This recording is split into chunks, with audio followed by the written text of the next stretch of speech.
Hey, geeks! Well, I did it.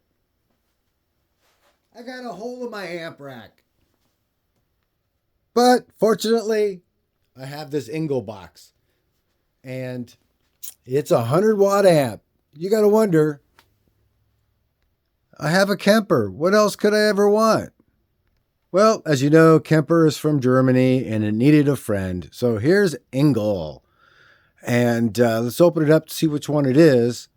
I was thinking to never having to buy a big amplifier ever again. With the Kemper, the Kemper's the best finished tone. But if you really want to feel the earth shake, and you got to get a naturally aspirated amplifier. So let's unbox this.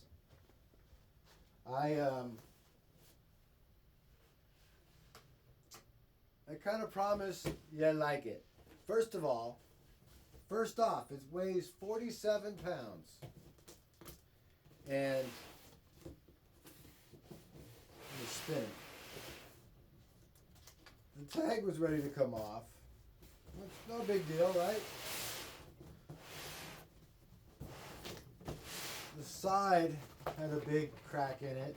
And through this one, I'm actually able to see the amplifier. And then the tape is just like that. A little schmutz. As you can tell,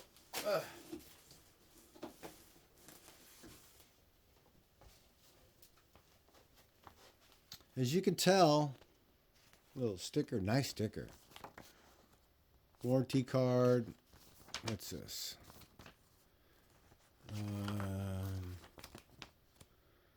Bunch of different languages. I'm not seeing anything. What's this? Authenticity. And a little, and I'm not going to show you this yet because you haven't seen the amplifier. So there's really nothing protecting it. The amp's just right in there. Obviously, it's not from the company that gives you the candy because it would be packed in something else. So, what is this? This is a 100-watt amp.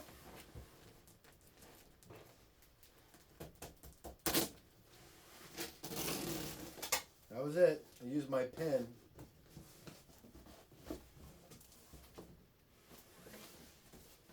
Let's do this. Give me a second. Yeah, look, I used that little pin to open it up. Okay, so the amplifier had these legs on it and ears, and it sat into the box you just seen me open. You haven't seen the amp yet. The amp itself was not in a bag. It's just floating between that little tiny piece of tape I just opened, and that's it. So here's the amp. It is the 40th anniversary Engl Fireball. So this is 3 years ago made, but it's brand new. It wasn't in a box, and this was it. All it came with was the paperwork I showed you and one power cable. Let's get in. Doesn't look like there's any damage. I did a quick inspection. So you have a clean gain and a lead gain right next to each other. It's kind of weird. It's a very simple setup, and that's what I like about it. Engl has a few different setups. If you're into Engl, they have the 25 watt of these and this 100 watt. And the reason I got the 100 watt, I have a big room, but if you don't get the 100 watt, the 25 watt is not capable of running a 412. So with this one, you have more capability. So here's the clean gain right next to the lead gain. And then you have the bright switch, give it a little bit of bottom, the bass, the middle, mid and treble, and lead volume. Okay, so in the master A and B volume, see, they're right next to each other, and one presence. This is so cool. It's a simple circuit. Let me hit these buttons just to make sure they're working. And right there you have the mid boost. And this is the channel switcher right here.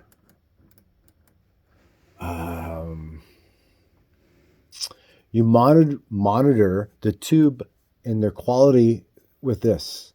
If one of them is failing, you'll see it start the red light. I've had an amp like this before, Bugera, that did that. Standby switch, power switch. There's the cover.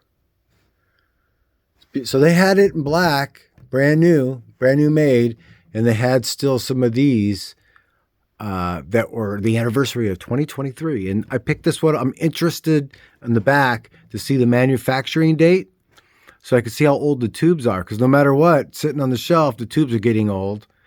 And, you know, that would be one reason somebody would buy a new one opposed to this cool looking tolex race striping. This is really nice looking. So here, let me just say one thing about this. Oh, we got it. They're both sharing the same EQ section. So yes, one of the reasons why I like this amp is because it's simple. If you try to repair this, it's one board across. It's really cool.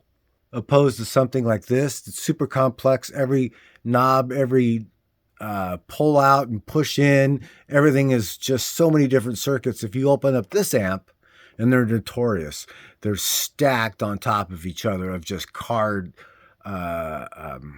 circuit board cards. Very complex. So with something like this, you don't have that issue.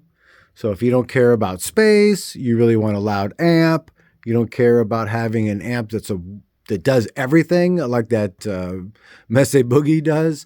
Difference between this amp, these Engls, yes, they have kind of their own tone, but really they allow you to use your guitar and the speakers that you use.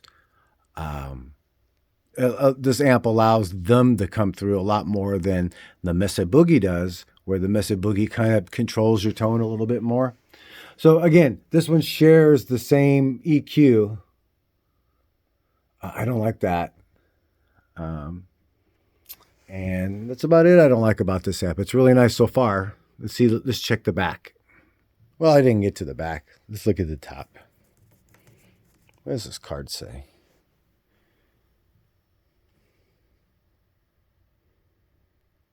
Yeah, look at that Germany quality. Again, at least the Kemper has a friend. I'm not seeing a manufacture date. A lot of times these back covers are open so you can look inside. That's kind of no bueno. My serial number is 1140.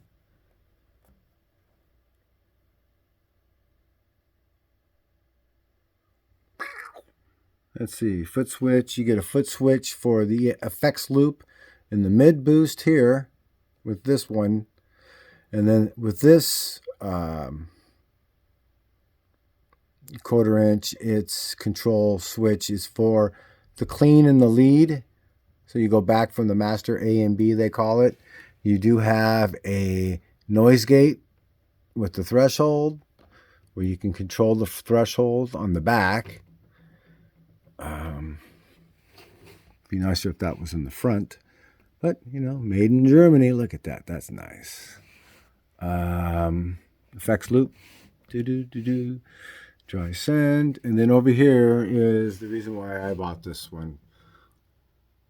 Oh, and then this one is, you can't get the anniversary tolex in the small 25 watt. So you get all the different the outputs, excuse me, for your speaker. So it came with this. Isn't that nice? They call it the E635. Look at the serial numbers, 1140, 11 of 40. Oh, wow. There was 40 of this, and this is number 11. Wow, isn't that cool?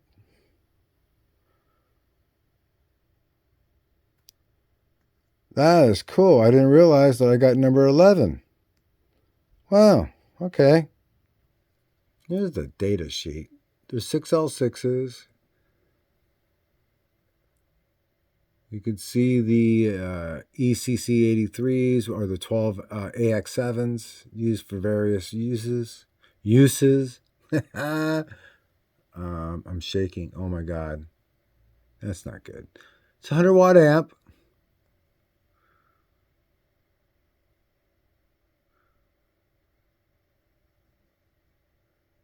It's really nice. We can keep track of your tubes, the wiring principles. It's very simple wiring because control the remotely. With the foot switches. Nothing extravagant here. Just goes over, what everything is. The simplistic things like what's volume, what's a button.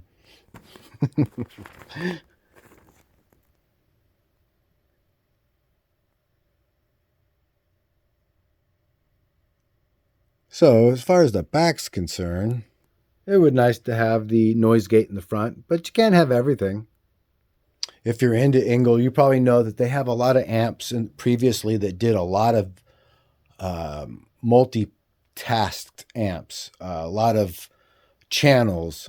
This is simplistic, shares the same, like I said, the same EQ. So we're going to see how this sounds. I'm going to do another video. I'm going to throw this in my amp rack, cleaned up all the cable, have cables sitting here ready to go as far as this for the speaker, for the input, and then I'll go right to my foot switch over here. And then I'm going to make this interesting if you got through this video. I wanted to finish my thought. So Engl does have, did in the past, a lot of multi-channel amplifiers like a Mesa Boogie. And they've been doing more simplistic one-off amps that are more like one-trick ponies. This is the Fireball. It's supposed to be super hot, super cool. I've always liked the Powerball. I found myself, when I'm in my Kemper programs, liking the Fireball.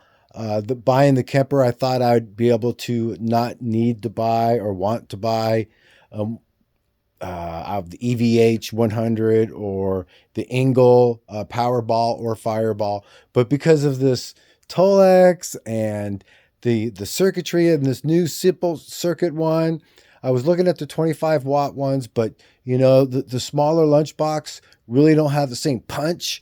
And if you really want to have a punch with the something called Fireball, you might as well go all the way.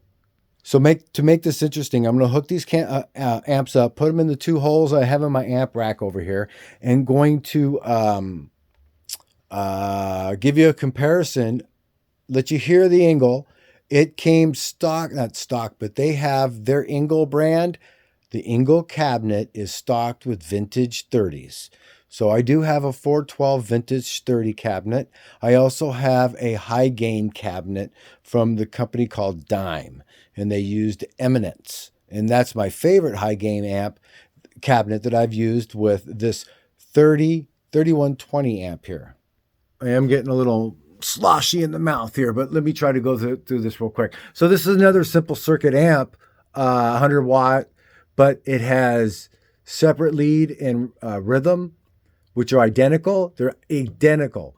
They just allow you to do a little different change for in a concert setting. You just go from a lead to a rhythm real easy. And it has a separate clean channel that has its own EQ. So it's a little bit more complex in that way than the Engl, but it doesn't have no buttons for bottom end or brightness or mid boost. It doesn't do that with this amp. I actually picked this up from Suicidal Tendencies back from 15 years ago, 20, a long time ago, 20 years ago. So you can switch here up front. You don't have to hit a button to go from to change the channels without the foot pedal if you want. It's the same setup as this Engl. It has 6L6s and everything. 100 watt amp. So it should be pretty cool. You know what I forgot? The Engl does not have any reverb whatsoever, and that's another reason why I really wanted to get this amp. It's just bare bones. It's the tone that you want, and that's it. Same with this Peavey. The Engl's closed off back. I might change that back and put a grill like this. I mean, just take that back off, find a grill, and cut it out to match this, because that was ridiculous. But see, on the back of this one, you have an effects loop, remote switch, and then the biasing right there, which you don't have the biasing on the Engl. You can change the tubes out, which are supposed to be biased already. But on this one, you have a switch to go from tight, medium, and loose. It's really cool. And then there's your all the different amplifiers. You know, I didn't find a build date like you should, like on this amp, for the Engl. I might have to open one. Maybe when I take that back cover off, I could find maybe a build date on a tube or something. That's no fun. I really want to know how old those tubes are. At least the top is nice and big. That's a nice vent. And the heat does rise, where this one was a little bit thinner. Quality, it's really a nice thick wood. I have it here again with this 3120, because this 3120 is like the 5110s that you see in the past, the old Peavey ones, with just a little less gain. Ooh, so I wanted to say about the Peavey, because when I do the sound comparison, I'm just going to do that. I'm not going to talk too much about the amps. I'm going to refer people to this video. The Peavey, what was I going to say about it? Oh no, I forgot. Nevertheless, so it doesn't share the same EQ where this one does. So that makes it a little bit more simple, but at the same point, this one has buttons for mid boost and high, all that other. It has buttons, and where this one does not. This one has, and the two channels right here, which are the same identical channels, they're high gain. They automatically have built into it a noise gate circuit. So isn't that weird? Where this one you could dial it in. And then this one, the noise gate only works on the high gain channel. And then when you go to the clean, it negates the noise gate function. So I'm going to put these on the rack, get them all hooked up, and then do a video after a couple of days of me using the Engl with the two cabinets I have to see which one gives a really good tone, and then compare these two amps to each other so you have a comparison. And at the same point, I'm going to do one extra thing. Normally when I do my videos, I do them on my cell phone, just for authenticity of the tone, that I'm actually doing things, and you could replicate them off your own phone, and it's not something processed as far as a sound, especially when you're doing a video about sound itself, right? You want it to be authentic. I'm going to record at the same time on my cell phone and on this Sony camera I have. It's a vlogger camera, but it's a real good camera for videos and pictures. And it has a shotgun microphone. So this one will cut the bass just because it's a shotgun. Whereas my cell phone, it intenses the bass a little bit. I find it has a little bit more bass than what naturally is occurring here in real life. And then the whole thing about my videos is making sure that you see things, as I'm hearing them here. And that's the thing about my videos, is it's all about authenticity of the actual tone, where you can go in your garage or studio space and replicate exactly what I'm getting, good or bad. Most likely you're saying bad, but hopefully the tone's okay. All right, Gear Geeks, that is it. Next video of this amplifier, you'll hear it play, and you'll hear it side by side with this other amp, this Peavey, so you get an idea what you're hearing, and I'll decide what cabinet to use, and then I'll run two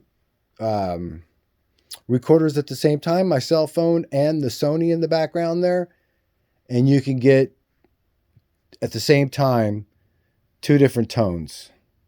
I'm not going to edit it. I'm just going to upload two different videos doing the same exact thing using two different recording devices. All right, that's it. I'm mumbling. You guys have a good one. Later.